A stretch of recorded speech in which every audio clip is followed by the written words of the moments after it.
Thunder Flash bukanlah seperti Thunder, julukan bagi Park Sang-hyun, model dan penyanyi personel band Korea Selatan.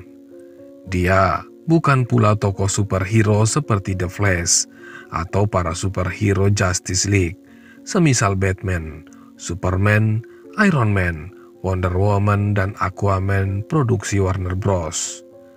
Thunder Flash ini merupakan sosok jahat dan biadab asal desa Gumlem Wetan, Kecamatan Susukan, Kabupaten Banjarnegara, Jawa Tengah bernama Denny Prianto. Dia kerap memakai akun Facebook itu untuk menipu sejumlah perempuan untuk mendapatkan uang yang banyak. Tapi kali ini, Denny alias Thunder Flash tidak hanya menipu, tapi juga membunuh korbannya secara keji dan biadab.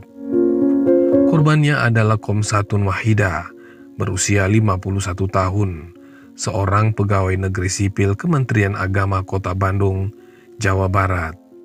Jenazah korban dimutilasi dan dibakar oleh residivis itu tanpa peri kemanusiaan. Kasus ini terungkap bermula ketika Putra, seorang bocah berumur 12 tahun, warga Kecamatan Tambak, Kabupaten Banyumas, Jawa Tengah, menemukan potongan tubuh manusia di pinggiran jalan desa. Putra yang hendak pulang ke rumah terkejut melihat onggokan daging terbakar di selokan pada Senin 8 Juli pukul 16.30 waktu Indonesia Barat. Setelah diamati, ternyata itu potongan kepala dan tangan manusia. Bocah kelas 6 SD itu pun lari terbirit-birit sambil berteriak. Dia melaporkan temuannya itu kepada warga duku lainnya.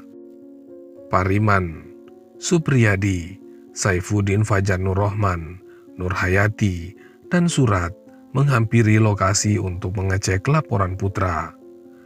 Benar saja, potongan kepala dan tangan itu menghitam, hangus terbakar. Pariman lantas menghubungi Polsek Tambak.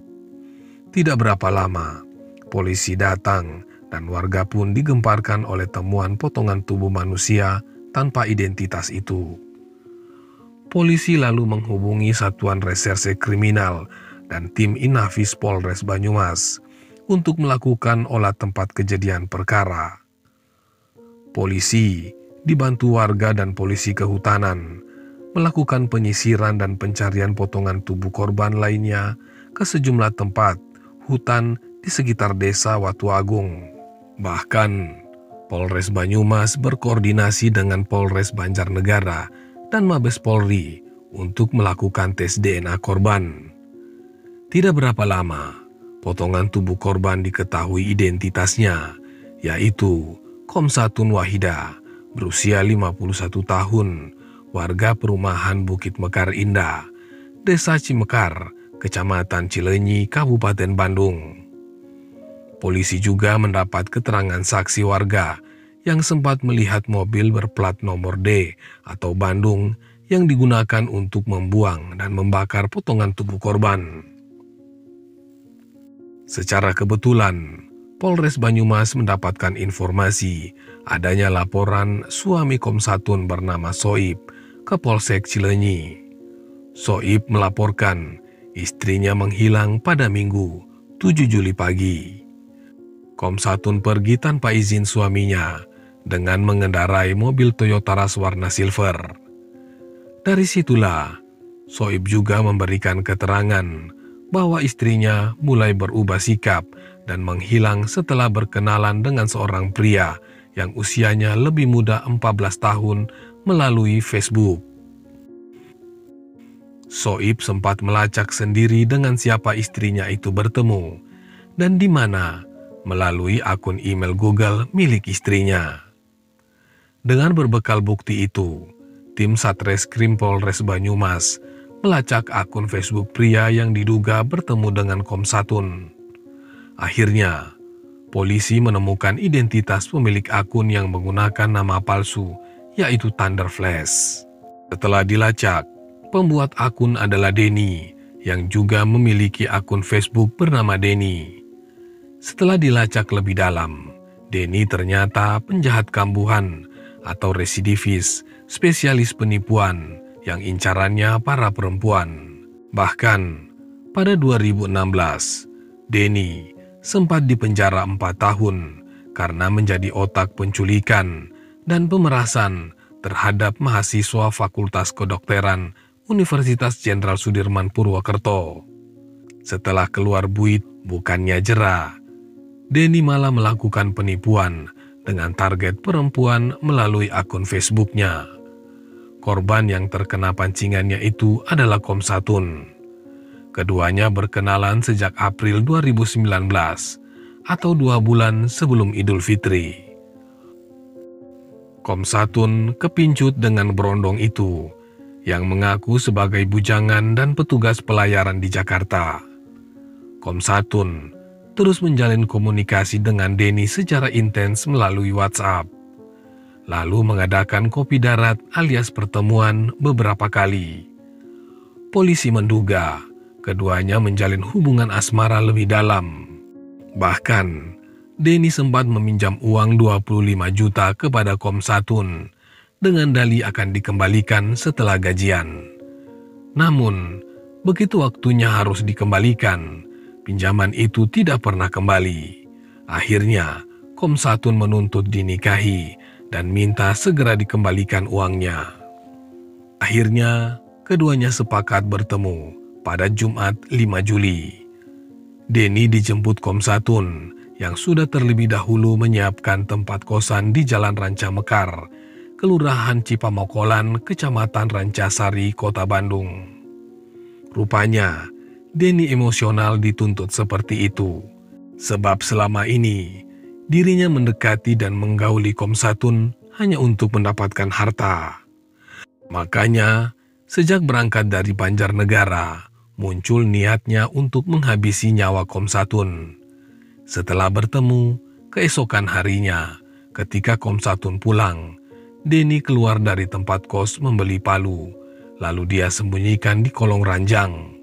Pada Minggu, 7 Juli pagi, Komsatun datang lagi menemui Denny.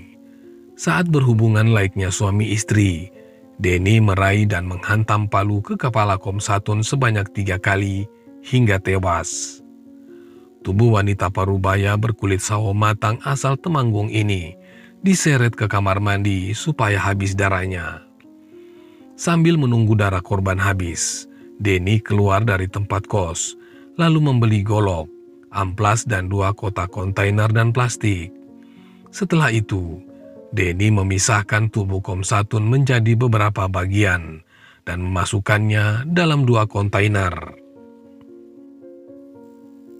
Potongan tubuh dalam kontainer itu dimasukkan ke dalam mobil Komsatun dan dibawa ke Banjarnegara. Denny sampai di rumah orang tuanya di Desa Gumelan Wetan, Susukan, Banjarnegara pada Senin 18 Juli pukul 05.00 pagi. 2 jam kemudian, atau tepatnya pukul 07.00, Denny berangkat membawa mobil milik korbannya ke arah Banyumas. Sesampainya di Desa Watu Agung Tambak, dia menurunkan 1 kotak kontainer berisi potongan kepala dan tangan korbannya, lalu membakarnya.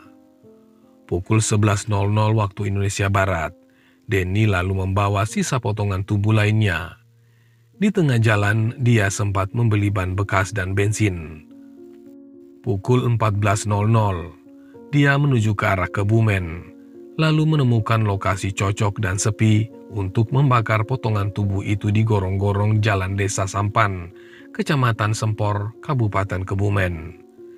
Setelah selesai, Denny lalu membawa mobil Komsatun ke Purwokerto untuk ditukar tambah di showroom mobil.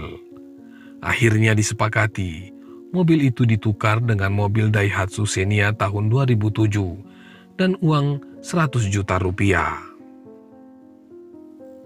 Esokan harinya, Selasa 9 Juli, Denny kembali ke showroom mobil itu untuk mengambil uang 100 juta. Dia tidak sadar kalau polisi sudah mencium keberadaannya. Saat itulah Denny dikepung polisi, tapi dia melawan. Polisi dibantu warga mengepungnya hingga tertangkap.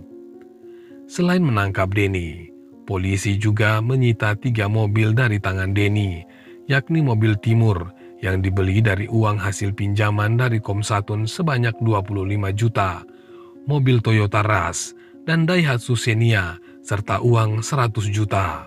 Denny mengaku membunuh secara keji karena dituntut menikahi secara siri dan mengembalikan uang pinjamannya oleh Komsatun.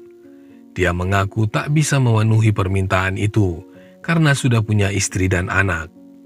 Dia mengaku merencanakan pembunuhan dan memutilasi Komsatun agar tak ketemu jejaknya. Tapi setelah melakukan perbuatan keji, saat pulang ke rumahnya di Banjarnegara, Denny sempat mengaku telah membunuh dan memutilasi Komsatun karena sering dituduh selingkuh.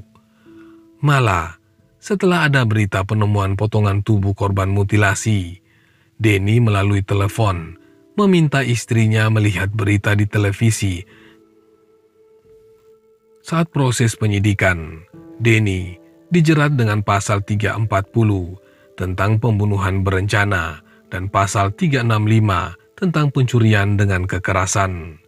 Lalu pada 2 Januari 2020, Majelis Hakim menjatuhkan hukuman mati kepada Denny. Hukuman mati itu dikuatkan oleh Pengadilan Tinggi Semarang. Denny dan jaksa sama-sama mengajukan kasasi. Mahkamah Agung menolak kasasi yang diajukan Denny Priantoro. Alhasil, Denny tetap dihukum mati karena menghabisi nyawa PNS Kemenak Bandung Komsatun Wahida.